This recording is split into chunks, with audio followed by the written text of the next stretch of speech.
What's up, everyone? Welcome to the 566th episode of the Pokemon Podcast. It's super effective. I'm your host, Steve. With me is Greg. Have I told you all that I live in a mad scientist's house now? Have we had this discussion? I know your husband. So my husband bought this new air purifier, which is technically an air purifier. It is an algae container. So it's a giant tube that grows algae because algae is great at purifying the air. Two issues with it. It has to be running at all times, which includes making bubbles, and it has to have a light on.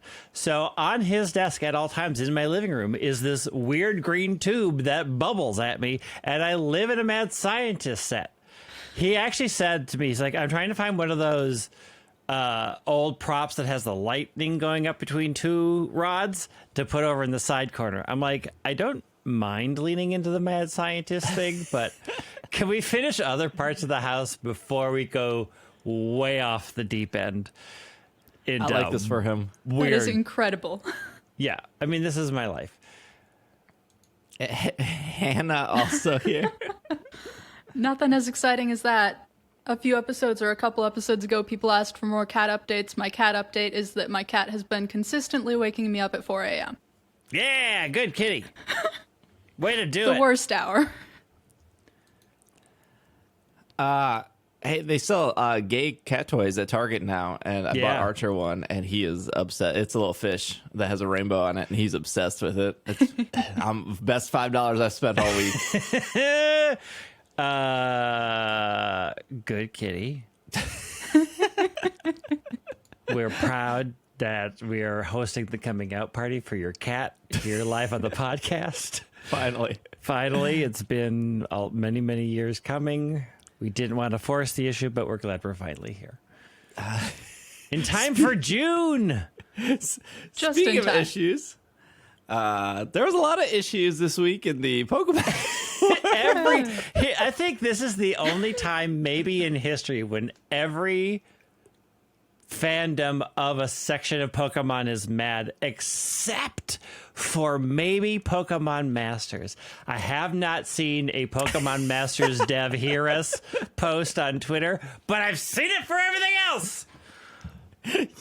Pokemon Unite is like 4 months mad at this point. Oh my gosh. How old is Ashian? Yeah. That doesn't hold a candle to Pokemon Go. That's true. Yeah, That's I mean, true. Go diehards are go diehards, right? I think they are the professionals in the outrage machine. Everybody else are just amateurs. They have moments of not being mad, though. So, like, tomorrow, actually yesterday, because we recorded this on, because this comes out Monday. Saturday. There's always, like, Community Day. Sunday. Yeah. Community Day, they're, like, happy for, like, 3 hours. They got but Chinese. No more than 3 hours. They're like then they're going to complain that it should have been 6 hours. Yeah, once it ends, you have to be reminded that it's too short. You get a shiny object in front of people's eyes like babies, and they get quiet for a while, and then give them your keys, and then they'll go back to crying because they're probably hungry or something. Me too. So the first issue, I guess. Or the first news article. The first issue is accurate. The first issue.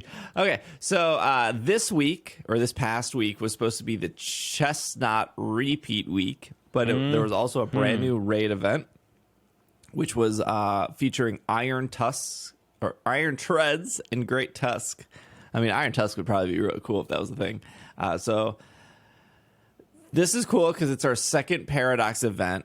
But unlike Iron Leaves and Walking Wake, these would have been you could catch as many as you want. And the real appeal here, if anything, is you can finally get the other one that you were missing in your game with your own OT.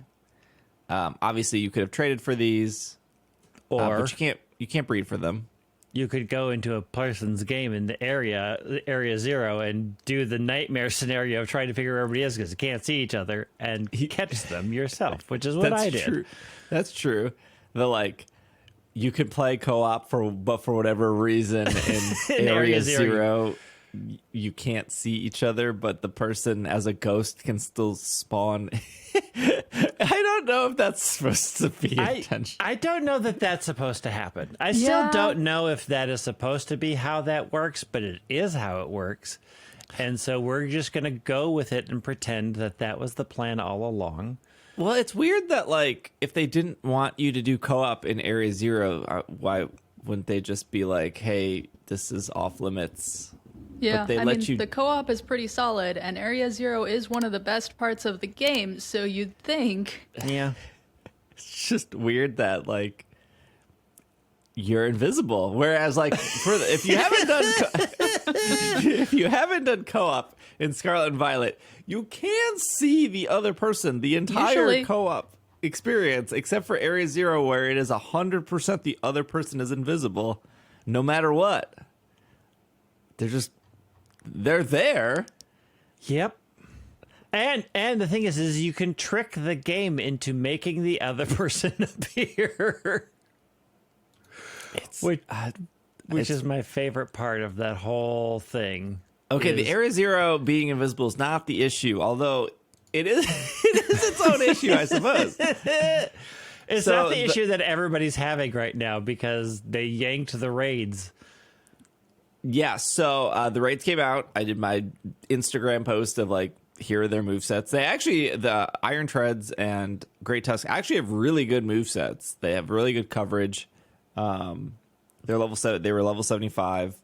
The loot drop table was nothing impressive. Again, I think the main appeal here is, for people who don't have friends or can't do the invisible follow me thing. So, you connect to the Poke Portal, you see the opposite one, you join it, you suffer through hopefully 5 minutes of people bringing the worst counter in the entire world, and then you catch it, and then you're like, I got the other one, cool. So, literally, within the first 10 minutes of these raids coming out, Mr. Joe Sarumi tweeted, "Oh, it's causing games to crash." Yep, the loot drop table may not have been impressive, but it was the issue. Yeah, and then about, I think 4 hours, about 2 hours later, it seemed like they were completely gone. No one could even find the raids anymore. And then about 4 hours later, a tweet went out saying, we have identified an issue that could result in an error after facing 5-star Great Tusk and Iron Tread raids in Pokemon Scarlet and Violet. These raids will be suspended, including Chestnut with the mightiest mark. Not Chestnut with the mightiest mark. Hey, I still needed one. I need that to come back. It'll come back. Yeah, it'll come back, I'm sure. They say, please check Poke Portal News. You should see the effective raids. If you see the effective raids, we ask players not to participate. We apologize. Please note the 5-star Great Tusk and Iron Treads, as well as Chestnut with the mightiest mark, will be canceled until further notice. We will provide an update at a later date for future plans surrounding this event.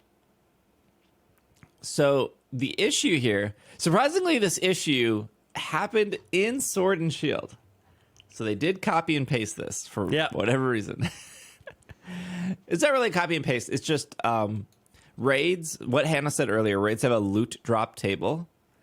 And so when I can't remember what raid it was in Sword and Shield, but when the DLC came out, in the Isle of Armor, there was a raid, and a Pokemon in the raid was dropping one item that was exclusive to the Crown Tundra, but the Crown Tundra wasn't out yet. So the item, while it was in the game for the sake of being in the game, it wasn't in the player's game yet. It wasn't like officially released. So you would do the raid, and then it would try to drop I think it was like Dynite ore, wasn't it, or something? It was whatever the ore currency was supposed to be. Armorite ore.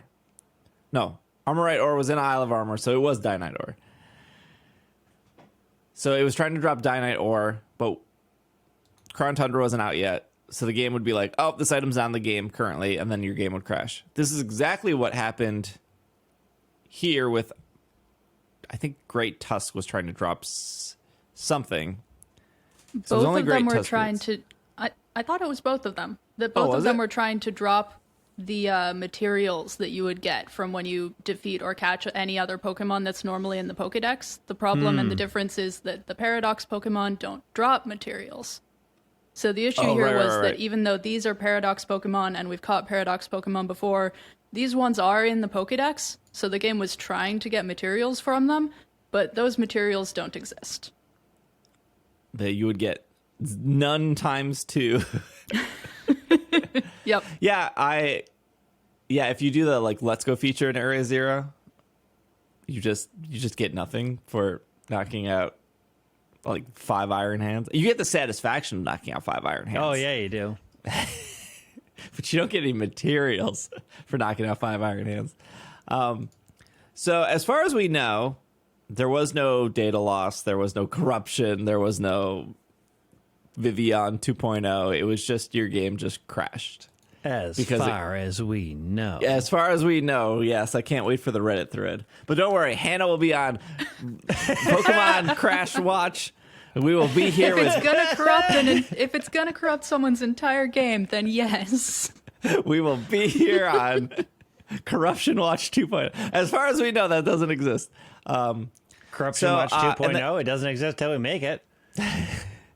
And then Joe also said the reason they couldn't just pull the Iron Treads and Great Tusk is because all the raids are somehow related, so they have to like pull them all at once.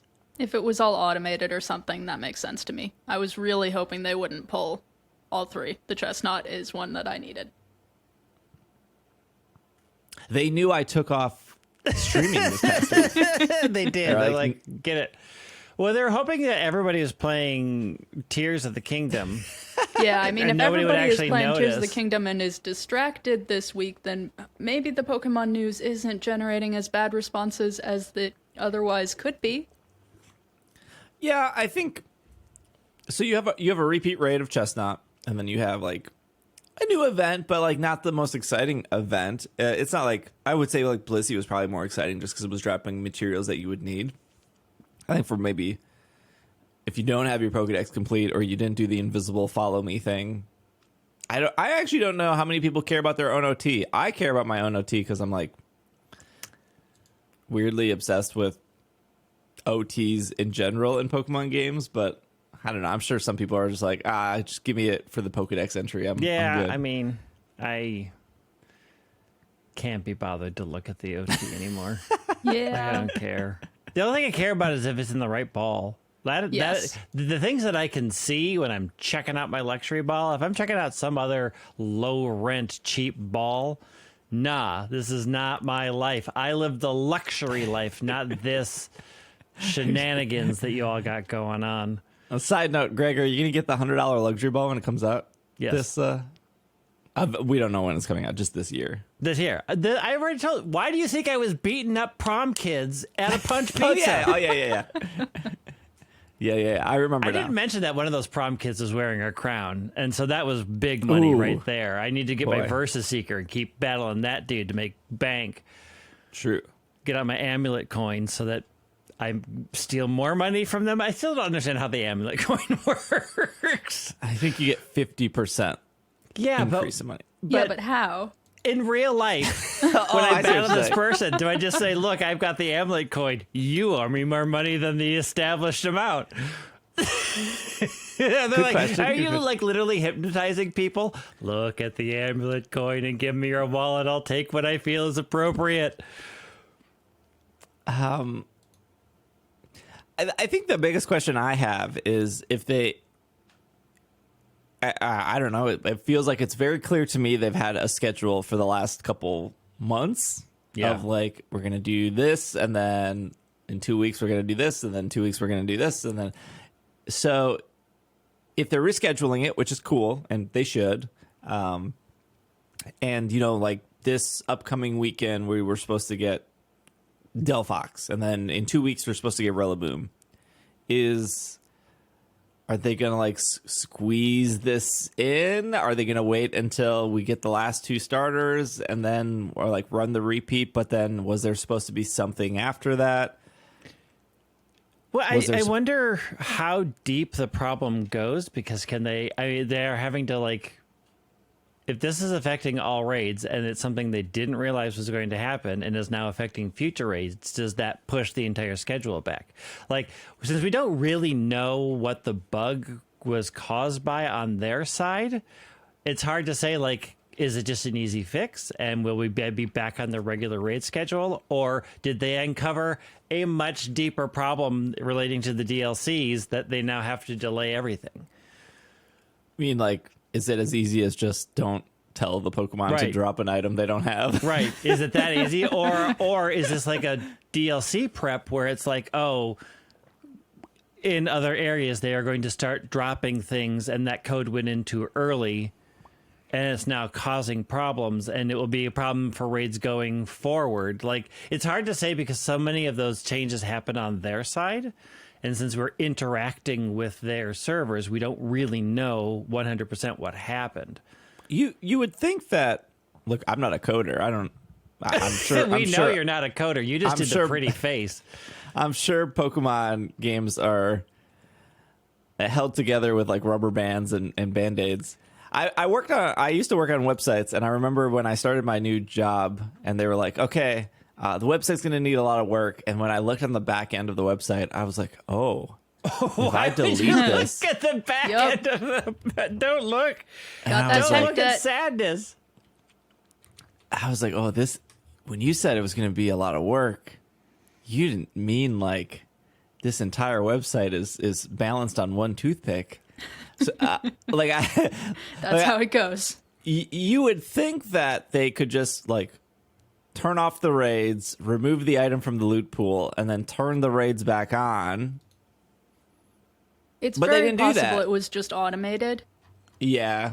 and they weren't able to change up work schedules in time to just do that last minute. It does seem like we know what the issue is. It does seem like it was limited to the fact that these were Paradox Pokemon that are in the Pokedex, and I don't think that the issue would happen with Pokemon coming in from home because those aren't going to be in the Pokedex. But it does seem to throw off their timetable at the very least. See, they should take the Niantic approach and roll these raids out by region, so then New Zealand can So we just hear from New Zealand. And we'd be like, well, nobody cares about you, New Zealand. Why are you even talking to us? They get the betas for everything, Yeah. whether they want it or not. Get wrecked, New Zealand. Poor New Zealand. So let's say you didn't care about Chestnut. The majority of people possibly. You didn't care about Great Tusk or Iron Treads, but you cared about Pokemon Home. This was on... We were This is having on this Pokemon.com. discussion. So I think all the rumors, which we didn't really talk about because I think the same rumors for Pokemon Home were also, which said May 19th that it was coming out, which would have been on Friday, also said that Go Fest was supposed to be in like Tokyo, which it's in Osaka. So Get wrecked. I was like, I don't think that May 19th date is correct, but that was what was going around of like May 19th.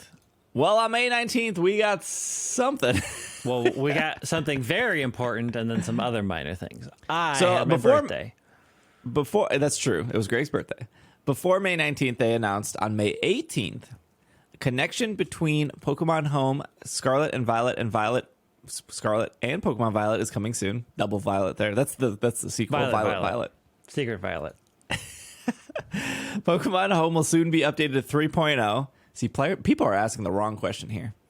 I will get you the right question in a second. And players will be able to link Pokemon Home to Scarlet and Violet. Linking Scarlet and Violet to Home will allow players to move Pokemon freely between Home and their game. Just remember that a Pokemon can be moved to games they only can appear in. For example, Dolive, this was their example. Out of all 1,000 whatever Pokemon, they chose Dolive. Dolive is cute.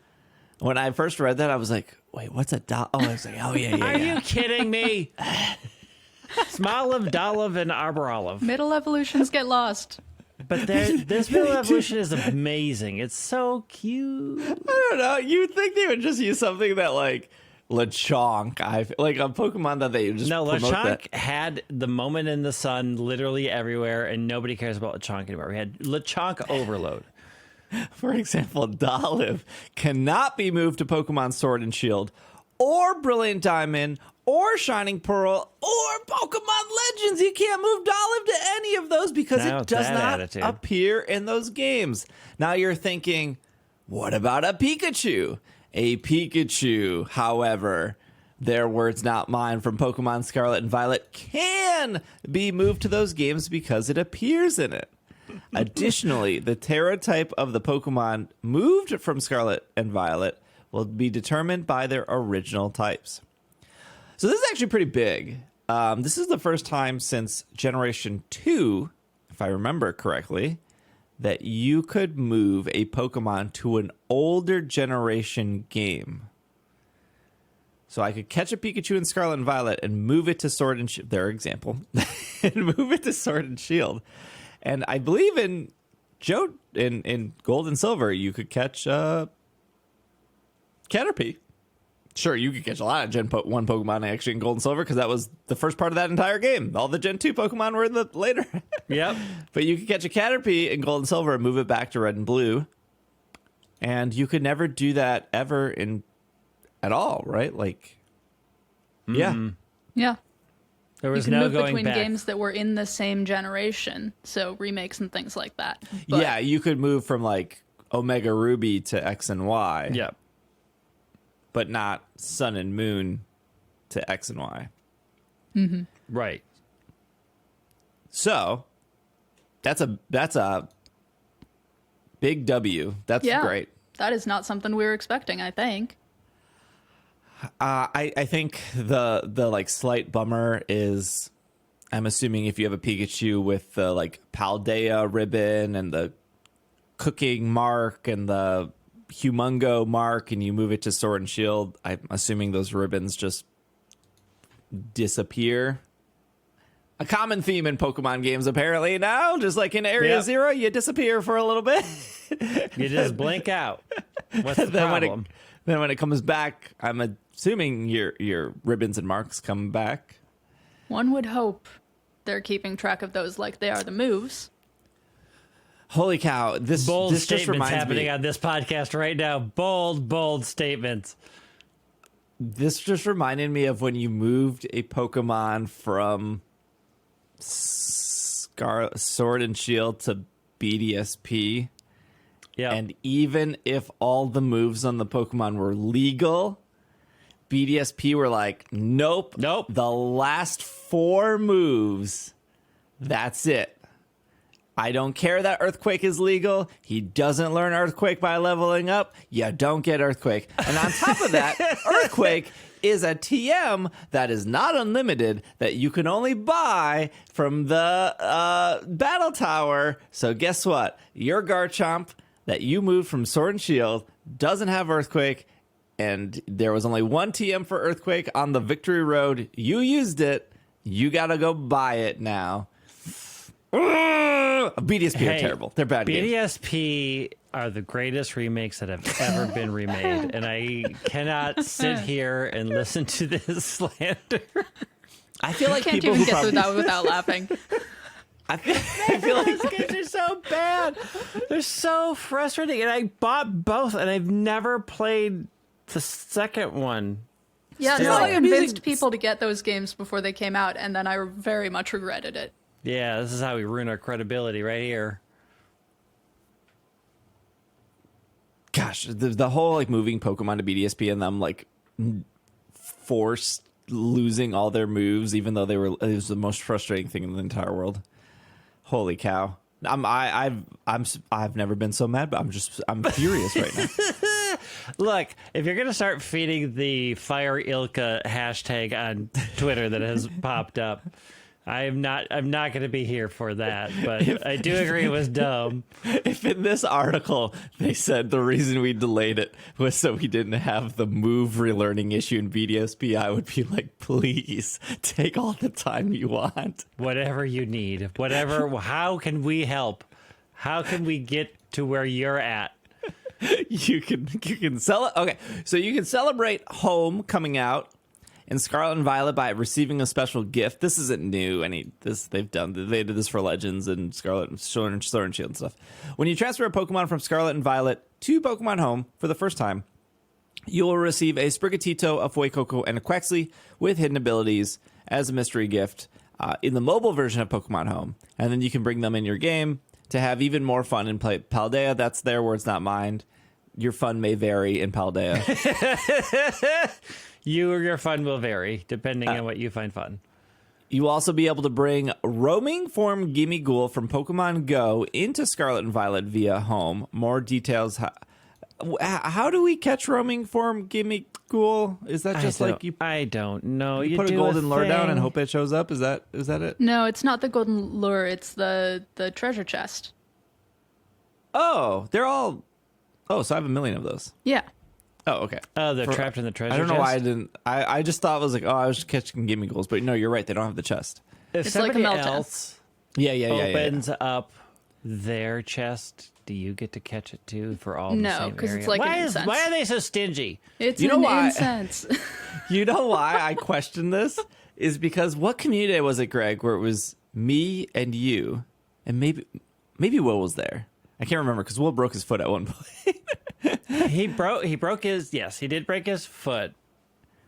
But that was the one that I couldn't make it to, where he had broken his foot before and was still walking. Yeah, but then he skipped it one. was the three of us because I was like, because Community Day ended and Yeah. there was like 2 golden lures and Oh, you were yeah, ready to go yeah. home, and I was like, oh, let's go get these golden lures. This is my whole plan on Community Day, is to keep Greg as long as possible at Mall of America. But anyways, so we Eating go away at my over to those brain. golden lures, and this old lady comes up. Maybe she wasn't old. I remember this. She looked older. And she came up and she was like, do you guys know what the golden lures do? And I was like, yeah. Who do you think I am? And then she said, be on the lookout for the little coin guy too. You can catch him. And then she walked away. And I was like, oh yeah, roaming Gimmighoul.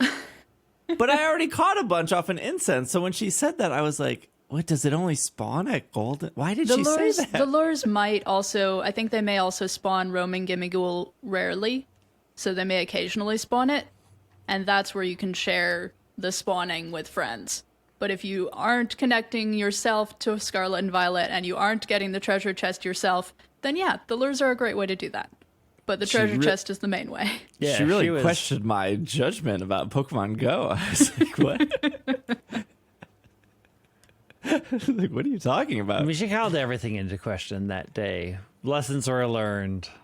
Things we were shocked was what was happening. From version 3.0 onwards, there will be a variety of features added to the Nintendo Switch version of Pokemon Home. Whew. You will be able to exchange Pokemon Home points you can receive based on the number of Pokemon you have in your home boxes for LP League points that you can use in Scarlet and Violet. This is awesome because I got max. I got 9. I think it's 5 9s. 99. Yeah. I've had max for a long time. The more Pokemon you move into Home, the more items you can buy in Paldea. Cool. You will be able to change the Pokemon details page to display information based on the game the Pokemon has been in. Doing so will allow you to check the information about which Pokemon for whichever game you please. You can use this feature while viewing your home boxes without being connected to your game. When bringing a Pokemon from Pokemon Home to a linked game, you'll be able to change the moves it knows from a list of moves that it had learned up to this point. These moves are limited to the moves that it can learn in Sword and Shield, Brilliant Diamond, Shining Pearl. Some moves are exclusive, or Pokemon Legends Arceus. This will allow you to have the Pokemon know the moves you want before moving it out of home. So does that fix? Are they saying that fixes the Brilliant Diamond Shining Pearl issue? Yeah. Yeah. Yep. I take it all back. Pokemon is a fantastic series. We're back now. This is why everybody was so excited when this announcement happened. Until the second announcement the happened. Ball dropped. Okay, so so here's the real question no one's asking. This is why I cannot be okay, I'm slightly excited about the movie learning stuff. The thing that we should be asking is, can I see marks and ribbons in the Switch version of the game? Because that is not, like, if I caught 200 Flittle from a Flittle outbreak because I was looking for a big Flittle or a small Flittle or Flittle the Furious or Flittle the Hungry, and then I'm like, I need to mass release, move it to home, I can't check. I can't see the marks, or I can see them in the mobile version of home. But that's not helpful. Right. Because then I would be like, oh, I forgot to check for marks. I got to move them back, check for marks. Like, well, I mean, you could put them in home, close home on your Switch, open home on your mobile, check for marks. That sounds so... Can you even mass release on the... Can you mass release on the mobile version? Yeah. Can you? I think you can. The fact that the mobile version and the Switch version, we have to ask these questions of like which ones can do what is They're the so actual different. problem. Yep. Being able to see the ribbons may be part of the whole change the Pokemon details page thing, but it sounds unlikely. This is exhausting. Well, to make it even more exhausting, they said They put the cart before the Mudsdale. Yeah, gosh. clever. Very. So they said that Pokemon Home. So they announced this on Thursday, and they said it was going to come out on Tuesday, the 23rd. So everyone was excited. And then on the 19th, Greg's my birthday, they dropped the hammer. Like, everything happened on my birthday. and they said. Wait, do you have the tweet, Hannah? Do you have the cart before that? Oh, yeah. They just that was the thing they said. Yeah.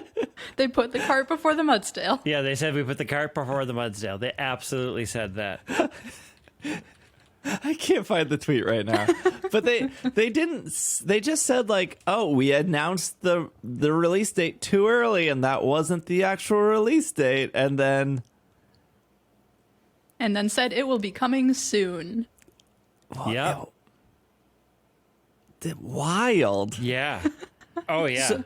So apparently the Japanese Pokemon Twitter never had a release date. It was pretty much everyone that they just said coming very soon on the Japanese Twitter. They said coming very soon. But how? I hate when people are like, which intern is getting fired for making that tweet? Because like, one, I don't think an intern at the Pokemon company is in charge of a company's brand Twitter. I think somebody like before. Yeah. Well, I don't actually know who currently is in charge. I knew the old social media manager, which, gosh, she left. Oh, wow. I think right before the pandemic. I think she left. She ended up moving to Google, and then she worked on the Google Stadia team. Now Google Stadia isn't a thing anymore. So I think Touch now of death is what we call that. I still follow her on Twitter. So she worked for the Pokemon social media, and then she moved to Google Stadia, and I think she's on the Google Pixel team. I think, which, well, those days are probably numbered at that point. Any Google product is like, oh, you got like a year out of it. Time to shut it down. That's the incentives they have within their company. But yeah, social media manager is a full job. Yeah. Most likely not an intern. I don't think somebody getting paid minimum wage is tweeting the date of Pokemon Home. It seemed like that when they worded when you read the tweet, it was like, oh, like this is the official date. But then they were like, the most confusing thing is just the follow-up tweet of like, that wasn't the actual date. Like, what? Where do you get them from? Yeah. What are those dates? Why did you tweet those dates out? Why out of all the days you picked? Like, I cannot believe somebody in Bellevue, Washington was like... It was also so oddly specific. Oh, yeah. Here, I have the tweet. I shall read you the tweet. We put the cart before the Mudsdale. Earlier, we mistakenly posted that Pokemon Home version 3.0.0 would launch on May 23rd/24th. However, the actual release date is yet to be announced. What? The 3.0.0 is coming soon, though, so please continue to follow our pages for more information. But can we trust you? Because that's what we were doing, and you gave us the wrong date. It's... What? It's not even like... personally, I don't know about you two or the rest of the people listening to this podcast. I feel like if they would have said, hey, we discovered a small issue, we're going to need a little bit more time, that would be way better. Or, hey, we discovered a small issue, it's actually coming out on May 30th. Again, that would be better. To be like, we said the wrong date. Yep. Mudsdale joke. I mean, I saying they need more time is what led to this amazing Legend of Zelda game. Saying they need more time is not a bad thing. I don't know how they thread the needle at this point because literally everybody's mad at them. So, like, as much as those of us who are more accepting, like, oh, I get it, you found a bug and you want to fix it, that also feels a million ships of they need to give up this. They can't make a perfect game. They can't make anything right. They are always messing up. Like, there's not a great thread to hit there other than, honestly, what they said, we gave you the wrong date. Okay, we're gonna get it out. We're gonna get it out soon. Like, I don't know that the amount of people that saying we found a bug would mollify would be equal to the amount of people that it would equally anger, right? Like, I don't know that there's a good... it still makes me confused, like, where did you get this date from? Like... Well, usually when the Pokemon Company or the Pokemon Company International, because they're technically two different companies, when they say, like, something is coming soon, it almost always comes within the week. Right. Like, so they did, like, the Japanese Twitter prepped, like, oh, it's coming soon. They didn't have an actual date. So when you look at the American Twitter and they say, like, it's coming in 5 days, like, that makes a lot of sense. Yeah. Because I can't remember the last time they were like, it's coming soon. And then, like, well, maybe people are like the, like, early spring or whatever. But, like, when they tweet or send out a Pokemon.com thing and say coming soon, like, it's always within, like, a week of that. But again, if they tweeted like, hey, we need a little bit more time. Sorry, we put the cart before the Mudsdale. We'll have an update next week. I don't know. For me, it's like that was we said the wrong date. But why did you say that? Yeah. It's the big thing is, where did you get that date from? Here's what's going to be funny is, what if it actually still releases on the 24th and they were just yelled at for putting out an actual date for it, but it still shows up on the 24th.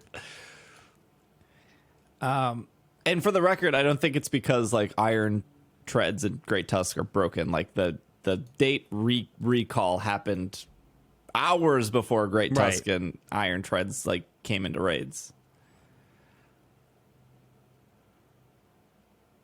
Because I woke up to... I don't know if that's the right order of events. No, because all Friday people were mad. Well, yeah. Wait. Oh, no, you're right. Because I woke up to the news saying that the raids were coming down, and I thought, oh, that's fine, I only need Chestnut. And then I realized that they took Chestnut down too, and that was an unfortunate way to wake up. Yeah, I'm wrong. I'm thinking that Iron Treads, since I haven't streamed all week, my dates are very off. You're right. I was thinking that all of this happened on Friday, but no, Iron Treads and Great Tusk are on Thursday night. And then the home announcement was Thursday morning, and then the recall announcement was Friday morning. Something like that. Yes. Yeah.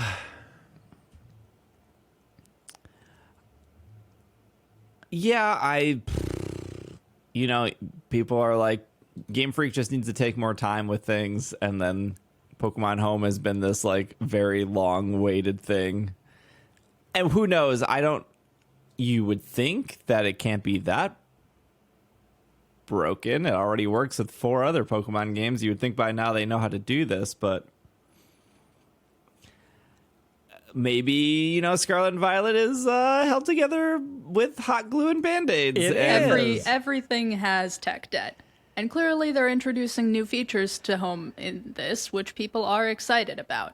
Yeah. We just don't know when now. I would love, I guess we'll never know, but I would love to know if the Gimmighoul Vivian issue, which wasn't even specifically like related to those, it was just I think it was the 1.2 issue.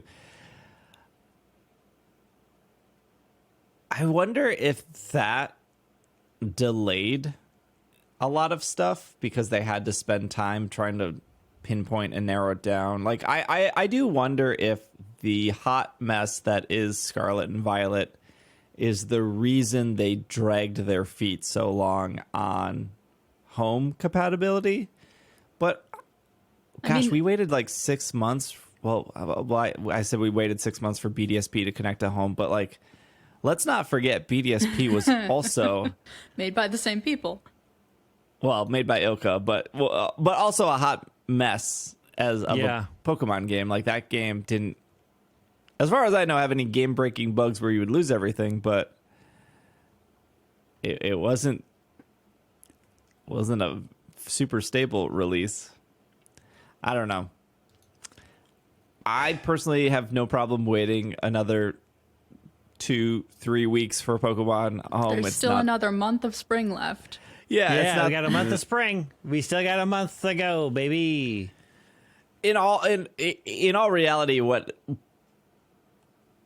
they announced Pokemon Home was coming soon, I was like, oh shoot, I gotta like clean out my home before I transfer another game to it. So if anything, it's kind of bought me a little bit more time because I should really clean out my current home before I dump more Pokemon into it. But Home is for dumping things into. Why would you ever clean it out? It is like the public storage of apps. You just put them in there and you bring things out for Christmas or Easter. Look, here's my bunny I caught 17 years ago. It's tradition now. Well, speaking of tradition, let's take a quick break. And when we come back, I got a good Pokemon Go story. If you don't play Pokemon Go, skip it. You gotta listen. You won't believe what we're putting in your kids' water you tonight. Won't more believe at 9 number p.m. 13. After the X-Files, we'll tell you what's in your kids' water. We'll be right back. That's how the news works, right? Oh, yeah. And we are back from our break. We actually have, you thought, listener. You promised a Go story. I did, but I wanted to finish the last bit of Scarlet and Violet news. You thought that we were switching to Go real quick, but we have the people upset with Pokemon Home. We have the people upset with Chestnut. Let's talk about Korean people because they're upset as well. No one reported on this. There's not actually like a Dota esports or a Polygon or a Kotaku, or no one reported on this, which is wild to me because I feel like, where's comicbook.com? I know you all listen to this show. Doing it. Comicbook.com loves reporting on Pokemon news. And where are you guys? No one reported on this. So I had to go to World Champion Sejin Park, the 2014 World Champion. The Pachirisu person. Because they're Korean. And they talked about this. No one else did. This is wild to me. And the reason I say, like, no one reported on this is because, like, Pokemon news gets clicks. It's why you see weird off-branded sites report on Pokemon news because they know it'll just get clicks, and that's fine, whatever. I get it. You got to write the articles that get the clicks. This would get clicks. There was... So, some context here. When you do the global challenge for your backpack, your Pokeball backpack, your Great Ball backpack, your Ultra Ball backpack, you place in a ranking. Like for the Ultra Ball backpack, I placed like 7,000 in the world or whatever. And if you rank high enough as like an American, you'll get championship points that you can take towards trying to qualify for Worlds. Not a lot of championship points, but a couple.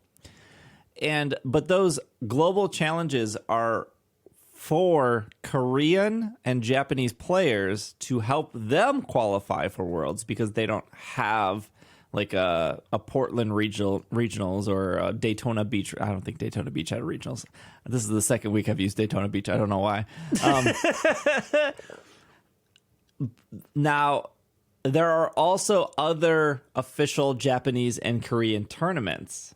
So there was recently a Korean tournament through Scarlet and Violet that happened. Yeah, so it was a Korean and Japanese online Worlds qualifier. So you could only participate if you were a legal resident of Japan or Korea. And that happened, and I think it was best of one, and you had to play 10 games in a row. It wasn't like all weekend. You guys sat down, you played 10 games, and then that would determine if you would like qualify. And they just decided to invalidate every Korean player who participated. So if you went like 10-0, if you won 10 matches and 0 losses, off the record, you have to redo the entire thing. And Sejin tweeted about this because they qualified, as they should. They're a 2014 world champion. They're very good at this game. He qualified, and then they were like, nope, there was an in-game bug. We have determined, Some more. We have determined that Scarlet and Violet are very broken. There was some in-game bug. We don't know exactly what the bug was, but it affected the online tournament for Korean and Japanese players. Japan decided that some players who qualified are okay to continue on, and other players, so another world champion, Ray Rizzo, who won 3 worlds back-to-back, lives in Japan. I don't know if you guys know this. He moved to Japan before pandemic. He lives there as a resident. He qualified, participated in the Japanese online world qualifier, and they told him, you are no longer invited. You have to redo it. So I only got the news from 2 players, Ray Rizzo and Sejin Park. I don't know the full details. That's why I'm Gotta have ESPN on this. Yeah, where's ESPN? This is tournament. This is competitive. Yeah. Tournament competitive drama. I think if you don't do competitive, I guess the takeaway here is there was a bug. Surprise. And when I say bug, I'm not talking about like spite ups. We don't know what the bug is. But that's not good. I mean, one of the bugs that they fixed in the big 1.2 update had been affecting tournaments before that.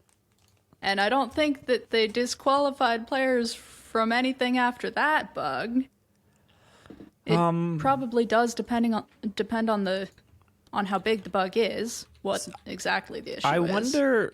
I wonder if this is a similar bug to Scarlet and Violet. It was, I think, Players Cup 2, where if you disconnected in the Sword and Shield? Sword and Shield, sorry. If you disconnected in a certain way in a competitive match, a ranked competitive match, it would force your opponent to take the loss because it would say that they disconnected even though you were causing the disconnection, and then you would get the win. And the Pokemon Company tweeted that was an issue happening, and if they checked your profile and you were doing it, you would get permanently banned from ladder. But that doesn't mean that players didn't do that, right? Especially if you were like, oh, I only need one more win. I'll force my opponent to disconnect and I'll get my last win and then I'll be done for the weekend kind of thing. I wonder if it was like, oh, we determined that players were disconnecting, forcing the other player to get a game loss. They were like, that's pretty, like if you're only limited 10 games and you do that 2 out of, like that's like 20% of your games that you're cheating. You're cheating, right? Like there's no other word for that. But they didn't say what the bug was. But I did find Game 8 talking about what the patch will address issues affecting the online tournaments. They say players are unable to see their rankings. Players are matched with the same opponents multiple times in a row. Oh, that's a terrible feeling. So that I'm wondering if it feels like that second one would like affect your ratings. So if you are matched up against the same person who you already defeated and then you just defeated them, that would alter your rankings, right? Like you would be artificially inflated or deflated based off of a bad matchup that you kept getting forced into. Yeah, if you're only playing 10 matches, ideally that would be 10 unique people, not Right. like Not like well, I mean, if you beat the dude and you got rematched with them, you're probably feeling pretty good. yeah, and the If you dude lost is like the dude and you got rematched with them, that ain't a great feeling at all. yeah, and then it also mentions players are unable to exit out between battles. Players are unable to exit properly from the online competition between matches. This means most players are unable to play the game without hard resetting their game. So I have a feeling like Feel the second one. the second weird. one is probably the one where they're like, we're gonna have to redo this. It's weird that this didn't happen for the global challenge, and this is just a smaller version of that. I don't know. Again, I feel like these are all connected. This is my conspiracy. I feel like the raid thing breaking, they're all connected. They put something in. They are building something, and they had unexpected consequences, and it is wreaking havoc across the system. It's affected my pull rate. This is from that guy stealing all those rare cards from that. This is continued fallout from the theft. the theft from 2 years ago is finally catching up with us now. I mean, it created a wrinkle, and we are in the aftershocks still to this day. My Masters polls are garbage. This is why Vivian can't be in any games. Its Pokedex number is 666. Yeah, mark of the butterfly. Okay. So, I have figured out how Pokemon Go is making all their money. I've narrowed it down. Okay. You guys thought it was raid passes. You thought it was buying Pokeballs. You thought it was selling your location data. I can tell you you're all wrong. I have figured it out. Conspiracy theory. Here we go. 2 weeks ago, I was like, there's a Korean corn dog place near the University of Minnesota. I think Greg knows where this is. Yep. And I want a Korean corn dog. And I went downtown. I had to do street parking. Fine. I'll give you your $2, city of Minneapolis. And then as I was walking... Downtown's a bit of a stretch for Yeah, it's not really area. downtown. It's They like have the downtown their own name. That area is Dinky Town. Thank you very much. It feels like downtown on a Friday, Saturday. I'll tell you that. Well, it's by the youth. There's a bunch of youths running around there. It's gang central. If the gangs are frat people and central Yeah, you means gotta drive that's past the one the- area that serves the East Bank of the University of Minnesota. This is my stomping grounds, I'll have you know. This is where I went to college. So I parked. And I was walking over to the Korean corn dog place, and on the way there, I saw a Kung Fu tea shop, which, remember that we slightly talked about Kung Fu Tea's partnership with Pokemon Go on this podcast. Yep. And I have it right here. It says, beginning on May 2nd, 350 Kung Fu tea shops across the United States and Canada will be transformed into gyms and Pokestops. Keep an eye out. To celebrate, trainers will be able to find limited themed cups featuring Team Instinct, Team Mystic, Team Valor in June. And, you know, I didn't read the June part until now. Get ready to show off your pride when you reveal your Pokemon Go together. Okay, so I didn't know, Greg, that we in this city of Minneapolis had a Kung Fu tea. I thought this was like a West Coast California thing. Well, we're metropolitan.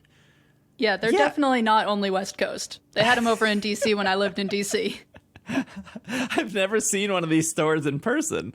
So I'm like, oh, that would be great. We can get a corn dog, because the corn dog place is not like a sit-down place. You like No, it is walk not. in, you get your corn dog, and you promptly leave. And you are out. Get out. Yeah, please leave as fast as possible. Around the corner is Raising Cane's. So, like, there's a whole level of just get your food and get out. Yes, please leave. So I was like, cool, I'll get a corn dog, and then I'll go to the Kung Fu tea. So when you spin the Kung Fu tea Pokestop, which was an official Pokestop, like the Starbucks, if anyone remembers the Starbucks, I think the Starbucks Pokestops still exist. Yeah. They're not, I don't know if they're sponsored anymore. But when you spin it, it pops up and says, like, you can get $1 off your boba tea. And I was like, oh, cool. Like, I'm right here. I'll walk in. Like, do I have to, like, show them because the Starbucks thing, you just had to show that you had Pokemon Go installed. At least that's what I did back 6 years ago. And then the barista was very upset they had to make the Pokemon Go exclusive Starbucks drink or whatever. She was not very happy with me. It was way too complicated and it was way too sweet. It was very sweet. So, so it said, you can save $1 off your boba drink today. Stop into Kung Fu tea. I was like, cool, I'm here. And then there was a learn more. So I hit the learn more, and it was this huge page of like, you need to download the Kung Fu tea app in order to get your $1 off. Oh, no. That's like, how oh, they get you. I was like, this is fine. So I download the app, and then I have to make an sign up. account. So after they asked for my social security, my blood type, all that stuff, Next of kin. I then saved $1 off my $6.49. And now they have your email, your phone number, any way to contact you, Yep, all of they the have- advertisements. They have it all. I gave Kung Fu tea all of my information for $1 off. That's it. I get daily emails now from Kung Fu tea. For everyone that's like, Pokemon is trying to sell your location data, no. What I did is the biggest scam. They have so much information from me for me to save $1. I did it for you, How listener. does it feel to be sold out, to sell yourself out for $1? How Have much some did pride. Kung Fu tea pay Niantic to sucker people into saving $1? But you have to install the app, give them your mother's maiden name. It was very good, though. I will say I enjoyed my Kung Fu tea. It was good. I don't like the balls they put in the drink, though. Boba's so good. You can Boba? get different, you can get jelly, you can get other things at most places. I've never actually been to Kung Fu tea, but I'm assuming they have all those things too. Hannah, you can save $1 right now by going into Kung Fu tea with the Pokemon Go collaboration. Think about that. That could be your Saturday. Saving $1 and playing Pokemon Go. I have a closer by bubble tea place to me, I think. I am good.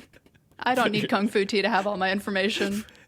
Wow, the map of the Kung Fu tea is everywhere. It's all across the nation. I'm looking at their map right now. I feel like if we were to have a Kung Fu tea, it would be in Mall of America. No, there the is prices none are too expensive, and actual people who would buy this product. Plus, there are like 7 different types of boba tea spots in Mall of America as we speak. Hey, they're not out of business. The Dairy Queen would be. I guess I'll go back in June. I want to try to get a cup. I don't know what that looks like. Yeah, that's kind of neat. They haven't released the shirts, and they haven't released the cups. What are you knows? hiding from us? This is why the games are bugged. Release the designs and fix your games.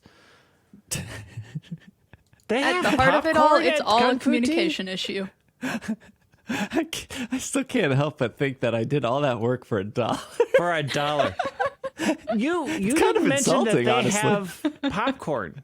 Why do they have popcorn at Kung Fu Tea? What the is Kung this Fu Tea- mystery shop? So the Kung Fu Tea in Dinkytown is like also connected to like Asian restaurant. Like there's a restaurant behind. Oh, yeah, it makes sense. I don't know. Yeah. At least that one in Dinkytown is. Okay. Some more Pokemon Go news here. The Master Ball is coming to Pokemon Go. This was Why? hinted at 4 years ago. Didn't they put it on the top of a Christmas Yeah. tree and the opening screen or whatever? I mean, it's been in the code forever. Throughout Season 10, Rising Heroes free special research will be available. The final story, thank God, the final story beginning on May 22nd at 10 a.m. Willow's back with some news on Team Rocket's latest plans and gift. You will be able to claim the special research until the end, which this horrific season ends on June 1st. And then your final Horrific. reward will be the Master Ball.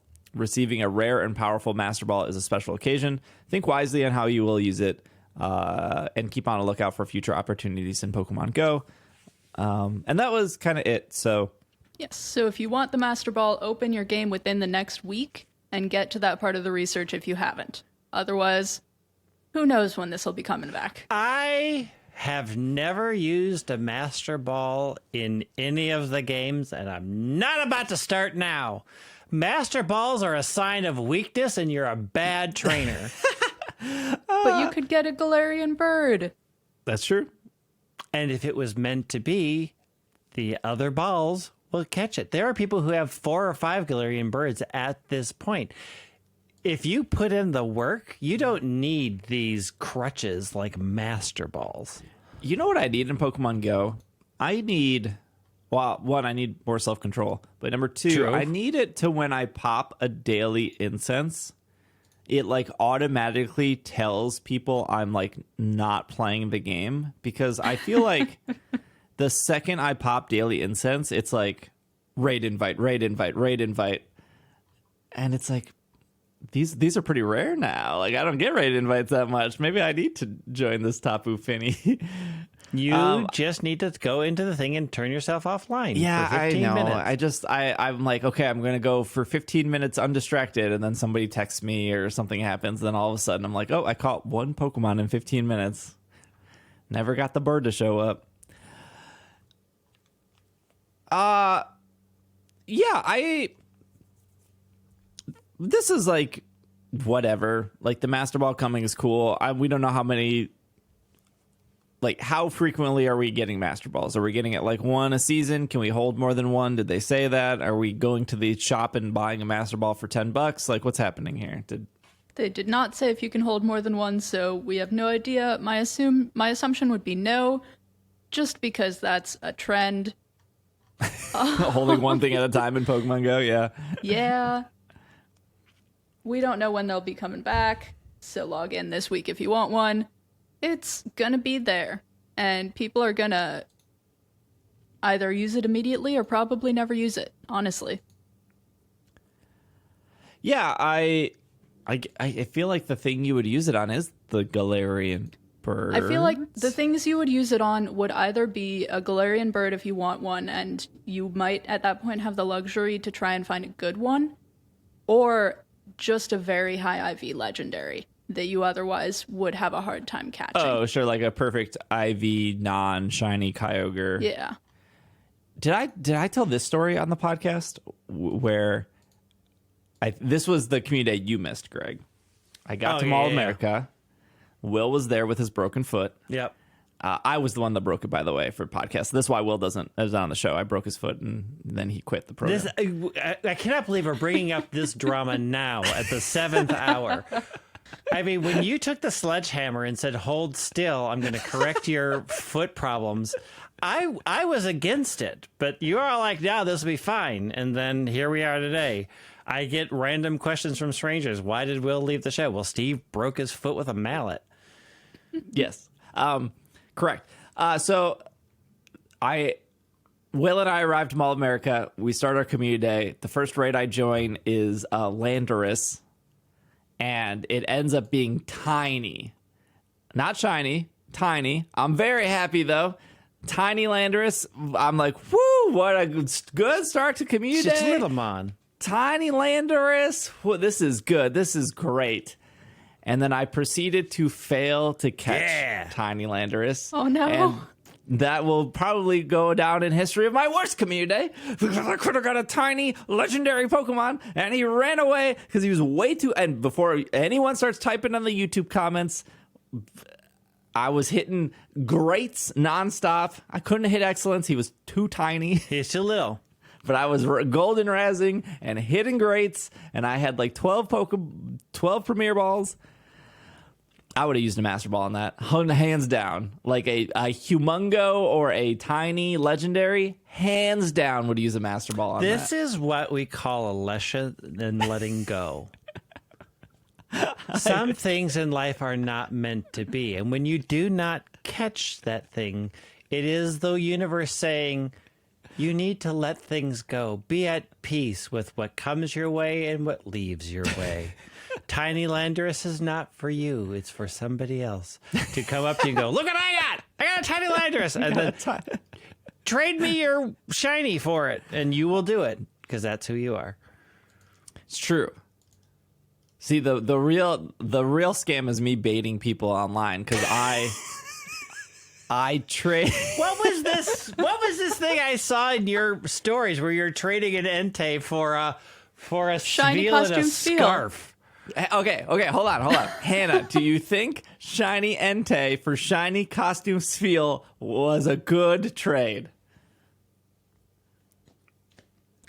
I mean, it's easy enough to have a collection of shiny Entei from the distribution back however long ago, and it was harder to get the shiny costumes feel. So, if you care about still having the Pokemon in Pokemon Go, it's not an awful trade. Hannah, I'm disappointed. I have so many shiny Entei. They're not from Pokemon Go. They're not in Pokemon Go, but I have so many shiny Entei. So I traded Greg. Greg and I were lucky friends, which is really funny because literally the day after we did our lucky trade, we became lucky friends again. And I haven't seen Greg since then. So here's the thing. I find these things out on Instagram because I do not open this app. So the first time I found out because I was tagged in the post, I went, oh, we're lucky friends. And then the second time it happened, I thought, why are you reposting this? So I did say, again? Yep. This is the key. Lucky friends with me, just I never open the app. And it's finally like, oh, lure him in. See, Niantic listens to the show. They were like, this is how we get Greg to keep playing. So when Greg and I were lucky friends the second time, I was like, that was on Slowpoke Community Day. Yeah. And at the end of Slowpoke Community Day, I got all bad shiny Slowpokes. And I was really bummed because I wanted a good shiny Slowpoke so I could evolve it to get shiny Mega Slowbro because I like the Mega Evolution in Pokemon Go. So when Greg and I initially did the first lucky, I don't even know what we were traded for the first lucky trade. But Greg was like, I don't care. The second one. This was the first one. We haven't done the second that was one the because I first haven't one. seen you. But before that, like usually, this is what happens with all lucky trades. I anytime like I see somebody, like when I went to Seattle for Go Fest or Germany for Go Fest or London, and I'm like, oh, we're lucky friends. What should we lucky trade? The standard answer is, oh, I don't know. Like no one knows what they want. Yeah, I know. You can't say no one knows. I know. I have an ultimate goal. So anyone hearing this now will know if they trade with me for a lucky, I want a shiny female Sneasel. I have My that for you. ultimate goal. I have it. We talked about this. This is the other problem in Pokemon Go is you're lucky friends with somebody for like 16 years.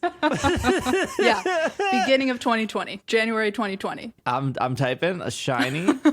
And I am lucky friends with a person in Hannah. Australia, and that is just a thing that is just for us because that's.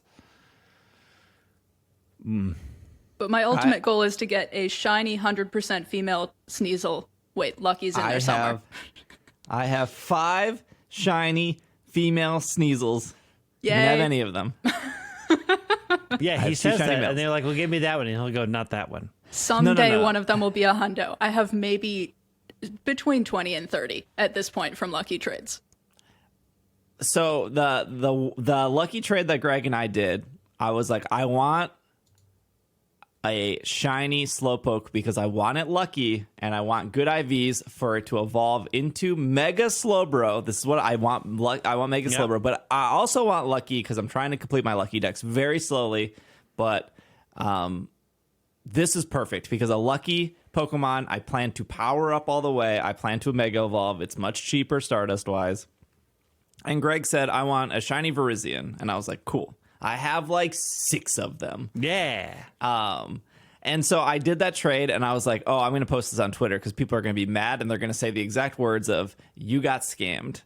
But I didn't get scammed because let me tell you, please explain to me how much you think shiny Virizion is worth because it has been sitting in my box for like 4.5 years. Wasting space, doing nothing. And no it's in a one home. Wants it. The It's fact a that Greg loving was like, home the fact that now. Greg was like, I want a Virizion, I was like, please take one.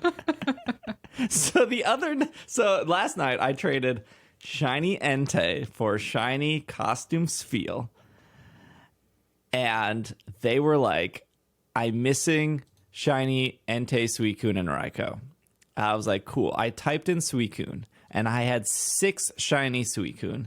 And I was like, cool. You want one of these? I checked the date. They were from 2019. Oh, yeah, there were all those. Those were the first raid days. Yeah. So Those the were the Virizion first was probably raid not days. 4 years old. The Virizion's probably 3 years Oh, old. take it back. I'm Yeah, deleting yeah, it. yeah. How dare. It I was should've sold a aged a bill of little bit better. goods. And then they were like, do you have Entei? And I was like, no, I'm probably out of Entei. I probably only have one left. So I typed in Entei. I had 5 shiny. I thought I had one. Yeah. So in my, like, when it's like, oh, you got scammed. No, I literally thought I had 1 shiny. I had 5 and I didn't even know it. There is no scam here. These are worth nothing. I want the Spheal. 1 million Stardust? Sure. What else am I going to do with this? The shiny economy is busted.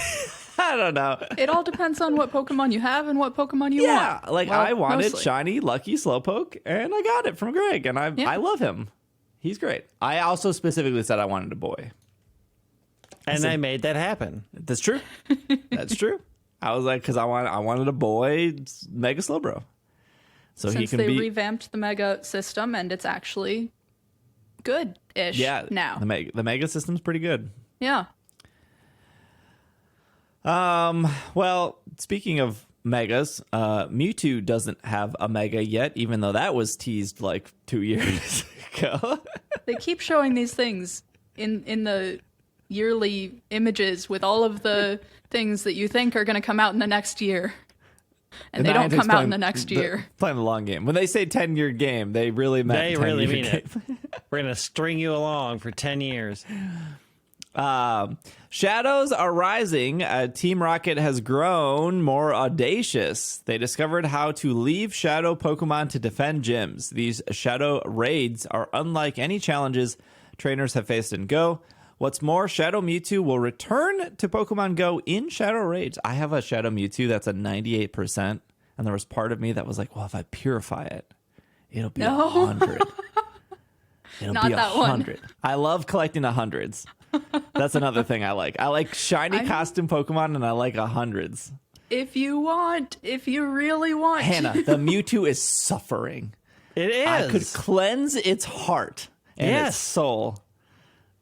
It's treated poorly. Did you know that I'm making waves in the Pokemon PvP Go world right now because of this very issue?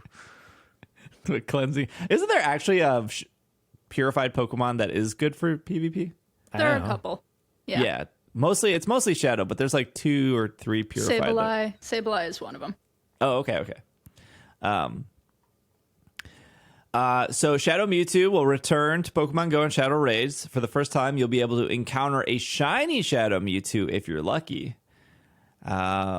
Shadow Mewtwo will appear in 5-star raids on Saturday, May 27th from 10 a.m. to 8 p.m. And then there will be other Shadow raids that will also start. Those will start on Monday. So this will start at 10 a.m. on Monday. If you're listening to this podcast on Monday, they will go for about a week. And for your 1-stars, you will get Shiny Poliwag, Shadow Poliwag, Shadow Machop, Shadow Bellsprout, Shadow Beldum. Not sure why Bellsprout doesn't have a shiny symbol next to his name. Because the only shadow Pokemon that can be shiny are the ones that the team leaders have had. I believe. Got it. Okay. So unfortunately, no team leaders like Bellsprout enough. That may be changing a little bit now. I'm not sure about the... No, those aren't shadow. Never mind. Yeah, that's still the same. 3-star raids will be Shadow Bayleaf, Shadow Quilava, Shadow Croconaw, and then Shadow Shiny Shadow Sneasel. I heard if it's a female Shadow Shiny Sneasel, Hannah may want it, but you can't trade a Shadow. You'd have to purify. Yeah, you'd have to purify it first. And adding it, purification to that list, if it was a hundo, that would be even better. Yeah. There will be the following Pokemon will appear in raids. Gyms either taken over by Shadow or one of the bosses. So 1-star raids will have Clefairy, Tentacool. These are not Shadow, by the way. Clefairy, Tentacool, Marill, Skrelp, Poplio. Where's Litten and Rowlet? Who knows? 3-star raids will be Magneton, Lapras, Mawile, Empoleon. 5-star raids will be Regigigas, Tapu Fini. Mega raids are Mega Pinsir and Mega Altaria. This is like... My problem isn't the Shadow raids. My problem is, why are there so many raids at once? Like, is the amount of, like, am I going to go to Mall America and be like, oh, cool, 3 Regigigas and no Shadow Mewtwo? Yep. So the normal raids will appear at normal gyms. The Shadow raids will appear at the gyms that the team leaders have taken over. They just had to have the normal gym layout, so the raids that would be going on without the event. Oh, so they don't apply it. So how do you know it's going to be a Shadow gym? The gyms will look different. The gyms won't have a team in charge of them. Are they replacing current gyms? Or are they new gyms? Same gyms. So instead of say you are as a trainer battle, take down a gym, put your Pokemon in there, that gym is then Team Valor. That gym, if it is going to be a Shadow raid, it'll kick, I think, everybody out, and Team Go Rocket will take over that gym. A team won't be in charge of that gym, and that is why when you complete a Shadow raid, you don't get a extra premium, an extra Pokeball to catch the Pokemon if you're... You know how when you complete a raid, if you're Team Valor, if the gym is Team Valor, you get an extra Pokeball. That bonus doesn't apply here. It was a little bit confusing to me because there are so many different bonuses you can get when you finish a raid, but it makes sense once you realize the gym won't be any of the teams. It will just be a Team Go Rocket gym, basically. I feel like this is them trying to do the same thing to Team Go Rocket that they did to Megas. They're trying to do a big revamp here. And I think that there are some positives, but not all positives. It's not amazing. They're taking two things that people aren't psyched about and putting them together. But you will be able to go after certain Shadow Pokemon more easily. Yeah, I like that. I like being like, cool, I don't have a Shadow Bellsprout, and instead of like tapping on trainers on the map and being like, I don't know what I need to decipher here of whether this is a Bellsprout or I don't even think you're like even guaranteed that, right? It could be like one of the 3 Pokemon they have. So to be like, oh, I want to complete my Shadow Pokedex and there's just a Bellsprout raid and I can just do it and move on with life that in itself is appealing. But you cannot use remote raid passes for this. And I don't know why anyone's surprised about that. Niantic hates remote raids. That's not exactly true. There are people at Niantic who themselves like remote raids, but there is a push against that right now. I think I'm allowed to say this. I have like 20 Niantic employees on my Pokemon Go list because when I was in Seattle, we like did a walking tour with employees from Niantic, and there was like 2, I think, employees that weren't even on the Pokemon Go team. They were on like the Pikmin team, and then the other ones were Pokemon Go people. Like one of the people on the walk was the person who like revamped the Mega System, and then another person I was talking to. They just worked on like clothing in the store. So it was like cool. It was like cool. But like, so I have them all like labeled as Niantic, as their like nickname. Let me tell you, if there are people that invite me to raids more than others, it is Niantic employees. They are always sending out remote raid, but like I'm getting remote raid. So to say, I know that people are like Niantic hates remote raids. There are definitely employees there that love remote raids. I'm getting invited all the time. There's also like 3 Niantic employees where if I invite them, I know for sure they're showing up. It's great. I feel like everyone has like that one person on their friends list that you invite and you know that they're probably showing up no matter what. Like at this point that's less likely with the cap, but still. Yeah. So you can subdue Shadow Raid bosses using Purified Gems. That's a new item that can be assembled from Shadow Shards. Shadow Shards are a gem piece that will be dropped by Team Go Rocket. Gather enough shards to use Professor Willow's newly invented Shard Refiner. You'll be rewarded with a Purified Gem. There are multiple ways Purified Gems can assist you against the battle. When you use a Purified Gem during a Shadow Raid, the enraged Shadow bosses' attack and defense will be lowered, giving you an opening.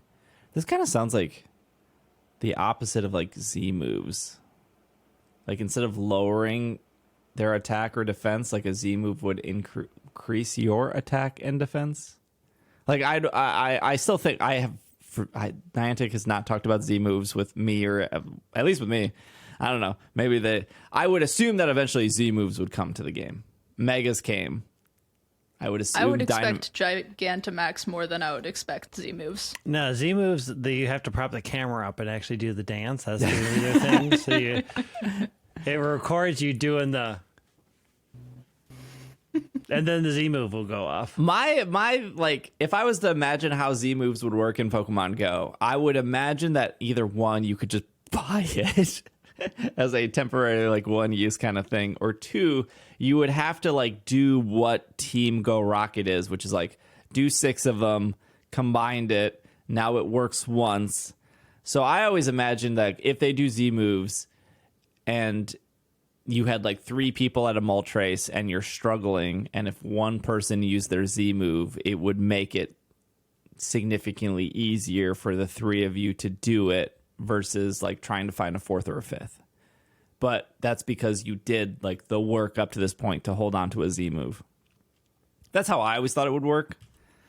But this is saying like you put this thing together, Purified Gem together, and when you use it, instead of you getting more powerful, the boss gets weaker. Weaker compared to where it's at that point in the battle. My understanding is that over the course of the raid, the Shadow Raid boss will get stronger. What? Yeah. What? That's crazy. Yeah. So a 3-star raid won't be the difficulty you think it's going to be, because it'll get harder throughout the raid, is my current understanding. Then answer me why I want to do a 3-star crocodile. Like, if it's going to get hard, if I need like people to do it and it's going to get harder, am I getting some like sick reward? Is it dropping a Master Ball when I defeat the crocodile? Like, what are the rewards here? The Shadow Croconaw. You get a chance to catch a Shadow Croconaw. Would be my guess. And I don't know. The Shadow Shards and the Purified Gems and these raid bosses get more powerful as you're battling them thing. I sure hope it's explained well, both to players in the first place. I know. But I have had friends who are relatively new to the game, or friends who have come back to the game after a certain time, and the game has become so complicated that they are asking me so many questions of how things work. And this is just adding to that. Oh, it's refreshing when somebody has been crushed by reality. What does hope feel like? You know. It's a wild time to be a Pokemon fan. There. Bless your heart. Shadow Mewtwo in raids seems really cool. You're just going to need a bunch of people to do it in person. Which, there was like 4 years of that. Yes. At one point. I think that for something as important and as difficult as Mewtwo, it worked pretty well with the EX raids when there was a time and place for people to get together. When all of the communities, I won't say all of the communities, there are a lot of communities that are fracturing right now. I feel like it's going to be hard to get enough people, even in some, maybe not downtown areas, but in some cities, to do these. I could be wrong. It is exciting. There are more chances to get a higher IV Shadow Mewtwo, and it is the strongest Pokemon in the game. Yeah, I don't know. It's so hard to like tell because I would say that I'm a hardcore Pokemon Go player. I mean, I just talked about how I had like 7 shiny and collecting dust. And I have not been in any Discords or Facebook groups or any of that stuff. Now, obviously, I live in a big city, so I can use that to my advantage. But I do think there is still, and in no way, I feel like I always say, in no way is this a defense of Niantic. I think Niantic makes a lot of terrible decisions constantly. They have very few good decisions, and I will like the Mega stuff. That was good revamp. I will always applaud that revamp. It was very good, but there's always part of me that's like the people that are doing 20 plus raids a day in a Discord. They are going to be very loud when this is taken away. But I cannot imagine that is the majority of Pokemon Go players to sit in a Discord and whatever you determine fun. If you think that's fun to spend $20 a day remote raiding in a Discord, do whatever you want with your money. But I don't think that's like the majority of players. So I have been a part of a bunch of different Pokemon Go communities. I was part of the local one before college. I was part of the one I started and ran the one at my college. I have kind of gone and found the Discord for local communities whenever I go and travel to a place. Especially if there's going to be a community day there, so that I can kind of figure out where people go for the community day. And it does seem like there are fewer people, there is less activity. People. Oh no, I agree with that. Did do the remote raids a whole bunch. Maybe not to the extent that the people who are the most angry about the change did, but people still used remote raids. Even in our local, the first Pokemon Go community I joined, everybody lives in the same neighborhood. It was just convenient.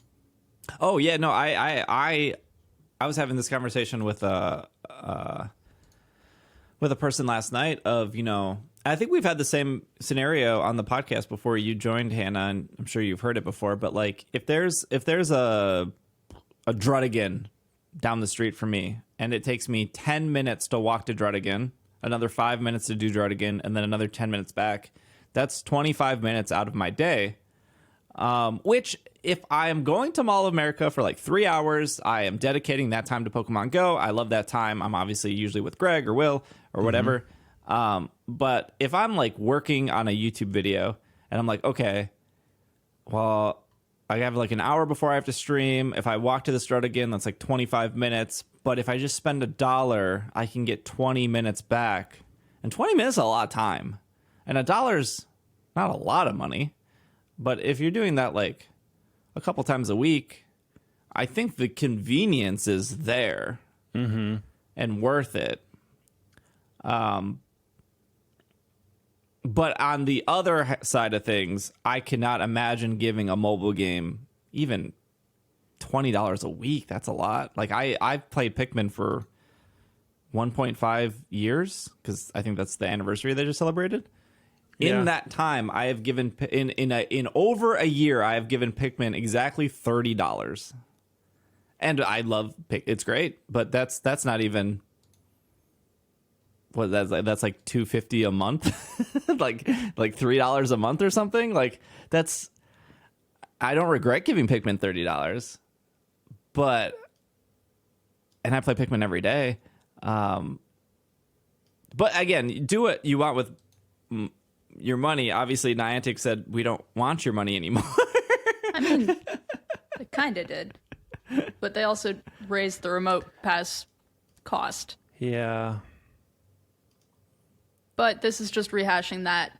My point was that I'm not sure how well these Shadow Mewtwo raids are going to work. I'm not sure how easily people are going to be able to get together for them. And we will see. That's a great point. That's why I went out to Regidrago and Regieleki, because I wanted to. You couldn't remote raid. And those are a little easier because those have a set time. Yes. And I was easier and harder. I was blown away about, well, if it even worked in your area. Yeah. I was blown away about how many people showed up to Drago. Like there was over 30 people, and when I was in the Discord, because that was when I was like, I'll try to join a Discord. Greg, where are the good Discords? There were only in the Discord 4 or 5 people talking about it. So I only expected 4 to 5 and 30 people. I don't know where these people came from. I have no clue. You got to check Facebook. You got to find the other Discord. You got to check Campfire. It's just fractured. So this, I guess, our final bit of Pokemon Go stuff. This is off Dota Esports. There's an interview with what's his name? Michael I don't know how to say his last name. Sterenka. We'll just say Michael. He's the Pokemon Go director. I've met him once. He seemed very nice. I met him in Seattle. He seemed nice. So Dota, who asked this? Who did this interview? Was this interview actually Dota Esports? I think it was. Yeah, Dota Esports asked. They asked him how they felt about the hearusniantic trend and the remote raid passes changes. And he said, quote, "We have definitely taken note. It's hard to ignore, right? I'm personally being tagged in a lot of these tweets. We read everything. We see everything. It's one of those things where we never want to go out and respond to 2 calls like that unless we have something to actually show for it. And for us, for the rest of the year, we really feel like actions will speak louder than words. We've been working really hard as a development team to put together a huge slate of new features that will allow players to enjoy over the course of this year. So personally speaking, I'm pretty sure I used to do remote raids. I'm pretty sure I used to do more remote raids than 99% of your readers." We'll stop there for now. I don't think he's lying about doing remote raids. Like, No. I do dislike the consensus of like Niantic is trying to kill this game. Niantic hates Pokemon Go players. Again, what everyone I've ever talked to at Niantic, with the exception of one person, and he doesn't even work there anymore, they all like love Pokemon. And they were all really excited to talk or to trade or to like they genuinely like Pokemon. So I do believe him that he was a big remote raider. I have no doubt there. He then goes on and says, "There was a very, very painful decision to make, even for me. But when we look at the overall health of the game and the types of behavior that remote raid passes were introducing, it just didn't align with the kind of experience we were trying to create. And honestly, I can say, even personally for me, it became sort of an unhealthy way to engage with the game. I would just sort of throw money at Pokecoins and then spam legendary raids as much as possible." I believe this. And if we're talking about legendary Pokemon, they're supposed to be this epic epitome of all Pokemon content. It's something that players, including myself, are doing a dozen times a day. Some people over 100 times a day. You know who you are. And there's something that we were really honestly let go on a little bit too long and ultimately needed to correct course. So again, super, super painful decision, something that we didn't take lightly, but it's something that we felt was necessary for the longevity of the game to also ensure that we're not compromising on our mission.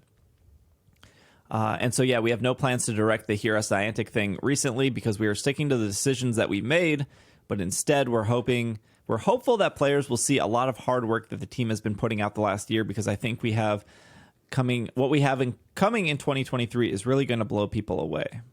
And before comments, it's epitome. Thank you, Greg. What does that mean? Epitome? Yeah. So it is generally like a perfect example or high quality. So when you're saying this is the epitome of, like, we could say this is the epitome of Pokemon podcasts, meaning that we have perfected everything. We are the golden standard. We should be saying that every time at the start of the show. People would disagree, but that's impossible. We have Hannah now. This is the epitome of Pokemon podcast. This is as good as it's getting. So epitome generally means it's the ideal, the perfect example of X. So when they say legendary Pokemon, they're supposed to be the epitome of all Pokemon content. They're saying like these are the ideal super Pokemon that you want to get, which I at that point completely disagree, but whatever. I mean, they're not Roselia. We know we know where they peaked. It has been downhill slide ever since. They pulled it back with Tinkaton. All of this is very corporate, and I applaud them for making corporate speak sound human. Mm-hmm. It is corporate, but I can't say I disagree with the legendary Pokemon are supposed to feel legendary, but if you're doing like 20 a day, does it really feel like a special Pokemon at that point? Like there is part of me that's like, I can't disagree with that logic. I mean, saying that doesn't make anyone feel better. But I feel like them saying we created this problem and they did. Our whole game is like, you can still do a bunch of these in person. Our whole game is about ruining the epic legendary value. And so now we're going to try to fix it by limiting that to get back. Like, it is like you made the problem, which I think is a good way to go. Like, I think these things need to be devalued. I think shinies need to be devalued. I think legendaries need to be devalued. I think mythicals, which stand for marketing, need to be devalued. I think these things need to be brought away from the brink, because I do not think that the inherent view of value is good for this community or this fandom. I'm not Greg's sure I 100% agree with Greg. But I will say, if the issue was people were doing too many of these, then they could cap it without raising the prices. If the issue was they were devaluing legendaries, then they could cap the 6-star raids but leave the rest of the raids open so that people could keep doing them with friends as much as they want. They didn't do either of those. I don't want to come off as like a Niantic apologist. Yet here we are. Here we are on this show. I'm in the big pocket of Niantic. But like, if I think there are like two separate issues. The one issue is like legendary Pokemon don't feel very legendary when you can like catch 20 of them in a day, right? I do think of like a scenario with my mom where she, out of all the Pokemon she wanted Mewtwo. And she's like a huge Gen 1er. And like that was like the one Pokemon she wanted. And I like took her out for Community Day, which I've done like 3 Community Days with my mom. And one of the Community Days, Mewtwo was the raid Pokemon. And I was like, cool, let's walk over to this Mewtwo raid. We'll jump in. She's like, no, I've tried this before. No one ever joins. Like, I've done it with like my coworker. There's 2 of us. Mewtwo's too strong. We can't beat him. And like, we jumped in the Mewtwo raid. and it started filling up. And she's like, oh my gosh, there are like 12 people in this raid. I was like, yeah, it's community day. And then it got up to 20, and we're doing the raid. And she's like, I don't know if we're going to get this. Like, she was like genuine. She was like, I don't know if we're going to be able to catch this. And then we defeated it, and she was so excited. And then she was like scared to catch it, and she caught it, and she was like, I'm so happy. Like, this is my. And she made a Mewtwo her buddy like instantly. Like, there's like a special feeling there, right? Like, oh yeah, and that is memorable. And I understand, like, from a lore / game that they're trying to create, that they want Pokemon to feel special in some way. And there is, like, you know, for people who min and max, you kind of lose that special the surprise and delight there when you're just pumping out like 20 Mewtwo's in a day because you can just throw dollars at it. So like that's like one issue. And so I do agree that how do you make these more special that isn't like you made this problem that people like loved and then you took it away, right? But then there's the other problem of like the prices, where like for 100 coins I could get a Mewtwo, but also for 100 coins I could get 20 Pokeballs. Who in their right mind is buying the 20 Pokeballs for 100 coins? That's like a hypothetical question, because like somebody would be like me, because I had no Pokeballs left, right? Yeah. But like realistically, you could, if you had like 3 Pokestops relatively close together, you could walk in a circle for 5 minutes and you would probably have like 30 Pokeballs, right? So there's like this weird pricing thing that was also Niantic's fault by the way. Again, like if I look at the store, it's like 6 max revives, 180 coins. Yeah, there's some wild boxes out there. Yep. A Poffin, 100 coins. A super incubator. You could get possibly, Hannah, you could get 3 Bronzors from an egg for 200 coins. Or you could get a Mewtwo for 100 coins. Again, they created this problem. They did say remote raid passes were discounted. They were discounted for what, 4 years? Yeah. And so then they raised the prices. People are people are understandably mad. I get it. I'm with you. But like, you created a problem where people were, I like the word they used, unhealthy. An unhealthy habit of just throwing money. And it almost feels gambly to me. It almost feels like slot machine-y to me. Like, I didn't win big for the shiny Mewtwo. Another $1, pull the lever. Okay, not shiny. Okay, another $1, pull the lever, not shiny. I don't know if that's what they're like leaning into when they say like unhealthy. I mean, the idea to... The one thing I sort of agree is, you know, you created a problem. You've created people who can develop a very unhealthy relationship with this, especially if they're spending a ton of money, and that you're trying to correct that behavior. You know, we sort of step into the how, like, what is overcorrection? What does correction look like, especially when you created the problem? What does that ultimately mean? And I understand the decision to some extent, but also in most of the things they did, it felt like they hyper focused on the one target that supports the decisions at the expense of a lot of things that come along with that decision, and at the expense of all of the ramifications out of it, which they don't talk about. So again, this is a very corporate situation because he's hyper focusing and getting you to personally align with him. Like, I used to do this. I would sit at home and spend all this money, and that was an unhealthy habit, and does not talk about the downfall of everything else that's affected through the web of when you hyper focus on that one thing, and that's the thing that you're correcting. And again, it's like, yeah, you created the problem. You are somewhat required to fix it, but also you are fixing it in a way that tends to benefit your company the most and not your consumers the most. Again, a lot of these decisions, while they are fixing their problem, they're fixing them in a corporate forward first manner. And I think that is a part of where all corporations do this, I think is a very frustrating thing to sort of have to deal with when you're dealing with a corporation that needs to make money. Most of their decisions are going to come as corporate first, and they sort of hope that it's enough of a consumer benefit that people don't get mad. And it's interesting because they are in this press release also saying we are hoping to release a flurry of other things that get you excited, that you will stop caring about how mad you are about this. I mean, that's sort of the underlying message is we're doing so many great things in the games that you will not care about the thing that we have to admit is terrible for a lot of people. Hopefully we'll do so many other things that it will be a drop in the bucket compared to the value you think you're getting out of our game going forward. Do you think, though, that there is some truth to that? If,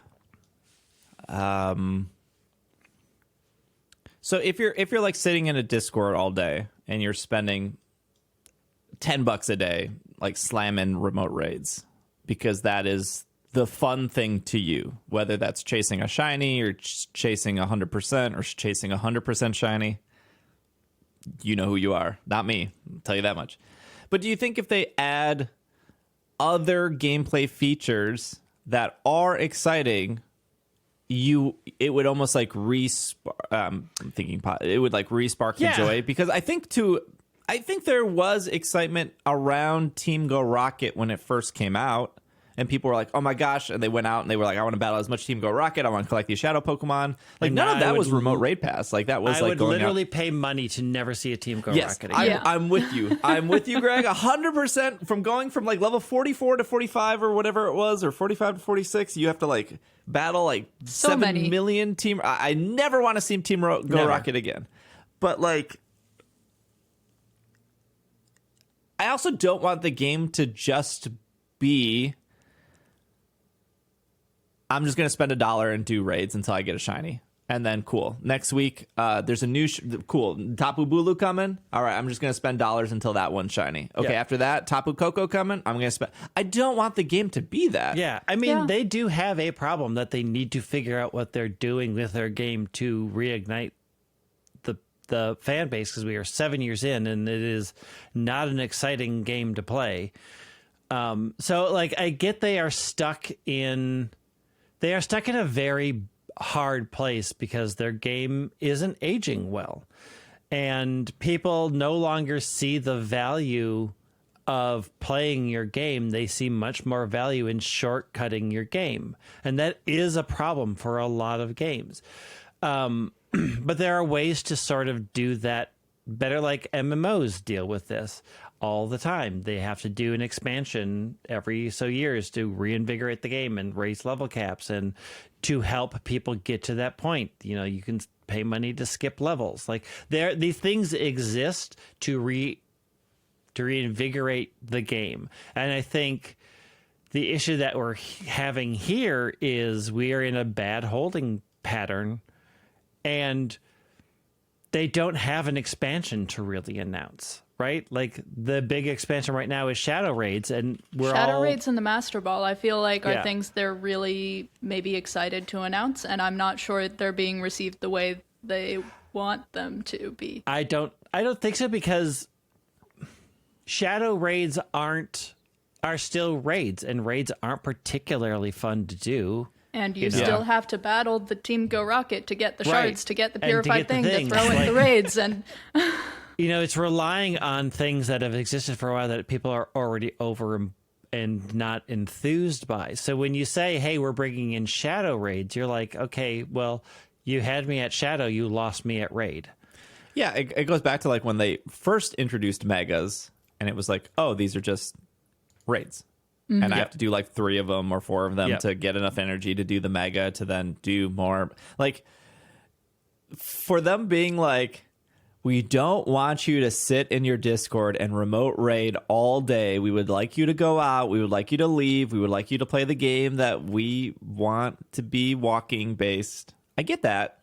But also, you just keep giving us raid content. Like, at the very least, give us a start raid button so they don't take quite as long and we can get back to walking. like, at least at the fundamental base level, Team Go Rocket was they appear at Pokestops, and when you're walking through the park, 3 of them will pop up, and you can stop what you're doing, and you can battle them, and that's different than just sitting there and catching. But it just, and like everyone's mad at raids, understandable. Prices went up, limit is there, totally get it. But then all of your content is still raid based. Yeah. Like, it's still around raids. And so it's like we have new and exciting stuff. Is it more like raid stuff? Because like that's not new and exciting. Like, well, and the problem is like, oh, and we're leaning into the stuff that you're mad about for the passes. Like we're doing more raids, which sort of just keeps pushing a button on the raid pass issue. Like, do something else. I think like the costume stuff is supposed to, like, that's rumored, right? Like the costume show or whatever, which is like, I don't know if that's gonna like I guess to like there is the buddy system, like that is not raid, not Team Rocket, not catching. I mean, they have introduced really cool stuff in the last year that's not raid based. They did Vivian, they did Kecleon, they brought in Zorua, all of those things, Gimmighoul. They brought in a lot of really cool Pokemon that you can get, you just don't see them very often. So those were all each a little fun burst of this is good for the game. You're right. The Vivian stuff was really good. Yeah, and Kecleon was really exciting when it was finally announced, and you just can't find them anymore, and you need them for the masterwork. But yeah, I need 4 more. It sucks. all the big things, are raid based. And it's okay to have like I think it's hard for me to be like this Team Go Rocket stuff. Maybe there are some people that are not jaded or burnt out from Team Go Rocket. I still want my hero badge. I don't hate it. I'm past that level where I had to do an immeasurable number of Team Go Rocket battles, and I still do them. But it's not exciting exactly. Either. Yeah. If like I have no problem with like Mewtwo being in raids as like a shadow Pokemon. I think that's cool. I'm not saying Mewtwo shouldn't be there, but like if your new event is we revamped Team Go Rocket, but not really, they're just in raids, that I would just like to see Team Go Rocket be different. Yeah. Not like change it to their a different Pokemon. team. Yeah, make a Team Plasma. I don't know. Just something that isn't. But that's its own problem. Yeah. Like the battle system is as intuitive or as not intuitive as you want to make it out to be. I mean, they're changing the battle system a little bit with this whole shard thing, purified gem thing. And I think that that's supposed to be a little boost there, and it does seem interesting. It's just you have to do the Team Go Rocket battles to get those things. Like I said, this is putting 2 features that people aren't super psyched about together, and I'm not sure it's going to generate hype. Yeah. Yeah. Well, I think that's our show. One quick update. Oh, yeah. Zacian and Zamazenta have been announced for Pokemon Quest in China, so they're there to destroy that game too. Oh, perfect. Just Zacian. We'll destroy the game. Zamazenta's fine. Zamazenta's never broken anything. Zamazenta's the good shield boy, protecting everything, and Zacian's like, I'm going to cut it to pieces! All right, well, that's our show. Thank you for listening. Thank you for making it to the end.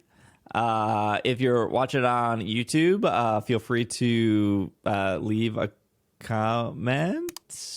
What are they leaving a comment about? We got to give the YouTube people something. Oh, here's a good one. If you were to do a lucky trade with somebody, leave a comment of which like lucky, shiny, humongo, which like what are you looking for? What is like your golden, your ultimate goal? What is your white whale, so to speak? Yeah, what is your white whale for lucky Pokemon Go trades?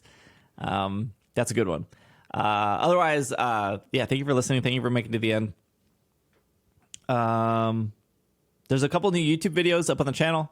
I did a YouTube video of 10 tips that Sword and Shield doesn't tell you. I think they're good. Every single one, there was a comment of somebody saying they didn't know that. I bet there's at least one you don't know. So Number 7 will surprise you. Number 7 is going to shock you. It's you will crazy. not believe what number 7 is. Number 7 changes everything. Fixes all the bugs in the game. Yeah. You just need to do that one thing. This is how you fix the glitch. We will be back next week. Thank you for listening. Thank you for making it to the end of the show. Thank you, Hannah. Thank you, Greg. This has been another episode of the Pokemon Podcast, and we are super effective. Anxiously or not so anxiously waiting for Chestnut to come back. Super effective. I could just breed you one. But I want the mark. I want that mark on it.